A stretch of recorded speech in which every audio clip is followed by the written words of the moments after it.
Snake Week gaat over een groep jongeren die gezellig naar de Snake Week gaat om te feesten. Eigenlijk als kijker gaan we met ze mee naar Friesland en maken we het allemaal mee.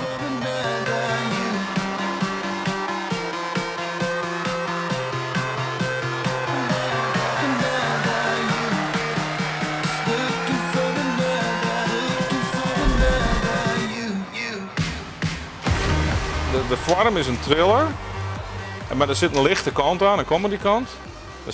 Er zitten dingetjes bij die mensen misschien horror vinden.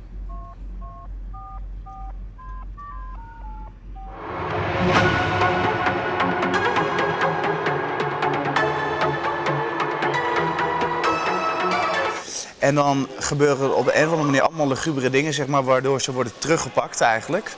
En daar kunnen nog wel wat enge dingen gebeuren eigenlijk.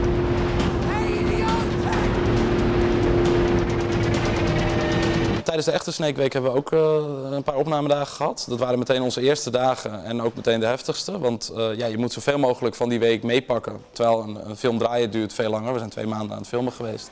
Maar dus in die eerste week tijdens de Snake Week moest het echte Snake Week gevoel moesten we meteen goed pakken. En dat is volgens mij goed gelukt.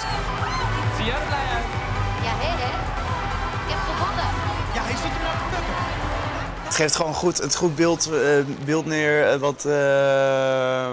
wat Snake Week wel een beetje is, zeg maar. Al die elementen komen er wel in terug. Thijs, Boris.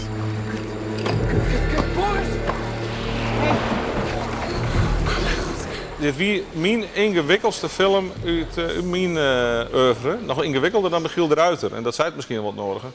Het is heel ingewikkeld om actie, humor,